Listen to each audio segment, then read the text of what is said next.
Psalms 84. Becca, Mecca and the Kaaba. Why do Muslims quote the Bible? When Muslims quote the Bible to prove prophecies of the Prophet Muhammad, peace and blessing be upon him, people complain that, you Muslims say the Bible is corrupted. You don't believe in it, so why do you quote it? Well, that's not our claim, to be precise. Muslims believe that the Bible has been corrupted several times, but it might have some truth in it. We say parts of the Bible has been corrupted but not the whole thing. Psalms 84. What's so special? Psalms 84 is a chapter of the Old Testament of the Bible containing 12 verses. This chapter describes a very special place which bears great importance. It is referred as the house of God, etc. And surprisingly, all the descriptions given for this sacred house of God fits perfectly and confirms the city of Mecca and the Kaaba. If we read it, we will find that there are mainly 8 verses out of 12 describing the place. In this article we will discuss and compare those verses with the city of Mecca and the Kaaba. Verse 1 clearly indicates that in that place there is a structure which is referred as the dwelling place of God. Some translations translate this as the house of God. And remember what the Muslims call the Kaaba? Baytullah, the house of Allah. And verse 2 indicates the enthusiasm of the visitor of visiting the house. This is what Reverend George Bush says in his book, Illustration of the Holy Scriptures, says, "The first part of Psalms cannot be better illustrated than by the example of those who go in pilgrimage to Mecca." The word for dwelling place can also be translated as, a tabernacle, which literally means, a tent. Do you know what else looks like a tent? The Kaaba. Verse 3 indicates that there are birds' nests, especially sparrows, near, on the house of God. What is fascinating is that the Kaaba had nests of birds like sparrows. Until this day we find nests of sparrow birds in Masjid al-Haram. As Reverend George Bush says in the same book, Illustration of Holy Scriptures, birds which have built their nests on the Temple of Mecca were inviolable from the earliest times. Also, here is a picture of a bird's nest in Masjid al-Haram. In verse 4 it is clear that the dweller of the house of God are always praising him. And on verse 5 it is clear that the dwellers are on pilgrimage. So the pilgrims are ever praising God when they are dwelling the house of God. Ones who have visited Mecca know that the pilgrims to Mecca are always praising Allah while circling the Kaaba. The chant of, Labbaik Allahumma labbaik, is heard everywhere in the Hijaz. In verse 5 it mentions pilgrimage, for which the Muslims go to Mecca, for performing Hajj. Interestingly, the Hebrew word, hajj, pronounced as hag, means pilgrimage and is cognate to the word Hajj. The word, hajj, is used in Exodus chapter 5 verse 1, the Lord said, "Let my people go, that they may hold a feast, hajj, pilgrimage unto me in the wilderness." The word is also used in Exodus chapter 12 verse 14, "And this day shall be unto you for a memorial, and ye shall keep it a feast, hajj, to the Lord throughout your generations. Ye shall keep it a feast, hajj, by an ordinance forever." Surprisingly, as alternate form of the primitive root as ku, which means to circle.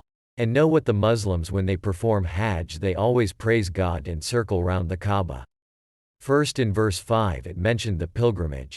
Then it says they pass through valley of Becca, which is described a place of springs. And it is also clear that the house of God is also in the valley of Becca. It becomes more clear if we read verse 10.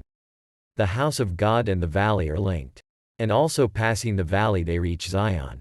Coming to that later on. Now the Quran calls the valley of Mecca, Becca, and says in there is Allah's house. So, both the scriptures are already in an agreement. Here are sources which declare the geography of the valley of Becca to be Mecca. By the way, the city of Mecca is actually a valley. One needs to pass the valley of Mecca to go to the Kaaba.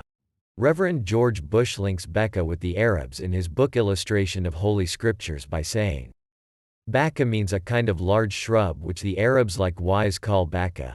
Here the George Bush clearly links Becca with the Arabs.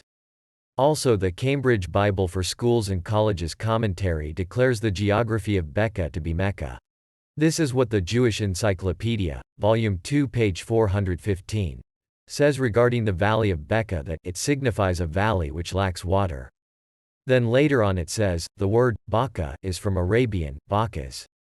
Both the explanation supports Mecca is a desert, it lacks water, and second clearly states that the word, Becca, is from Arabian, Bacchus. Also, the same encyclopedia in page 476 again links Becca with the Arabs. Also, speaking of springs, we know the city of Mecca has a well called Jam well. Muslims claim it is linked with Ishmael and Hagar, upon both of them be peace. Surprisingly, Rabbi Saadia Gaon ben Yusuf in his Magnus Opus Arabic translation of the Torah rendered Genesis chapter 16 verse 7 as follows. My literal translation of his translation. The angel of Allah found her on a spring of water in the wilderness on the way in the Hajjaj, and we know the Zamzam well is in the Hajjaj. He seems to confirm the divine origins of the Zamzam well. More support that Rassig himself chose to refer to the Hajjaj region in his Torah translation can be found in his rendering of Genesis chapter 10 verse 30, in which he translates the locations Mesha and Sephir as Mecca and Medina. Please refer to Rassig down below. Some may complain that as the verse said, they reach Zion, so it means Becca is somewhere in Jerusalem, but this is a very weak allegation because the text says that pass through the valley of Becca. So after performing pilgrimage they go to Jerusalem by passing Mecca. Also, where they do pilgrimage isn't mentioned in the text, but there is high chance of it being the house in Becca. Because in the 4th verse it says they are dwelling in the house of God, and in the 5th verse it says they are on pilgrimage, so there is a high chance. By the way, the word Zion also means an uncultivated land. And the word in Hebrew, Zion, in the text is a scribal error. It can be pronounced as Zion. Both ways of reading are correct. The earliest manuscripts do not have vowel pointing systems, and so the Hebrew word for Zion can be read in two ways: Zion or Zion, which means uncultivated valley. And if Zion is a dry land, so how can it fit Jerusalem? As Jerusalem was not a dry land. Rather, Mecca was a dry land.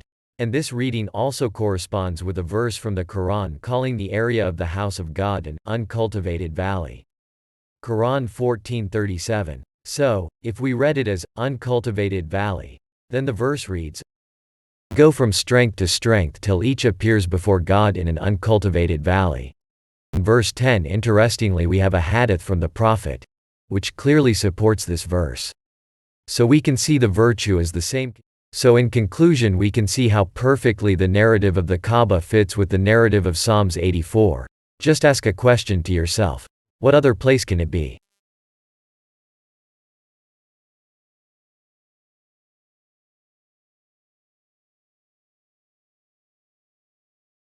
What they're trying to say is that all of this stuff is going on in Jerusalem.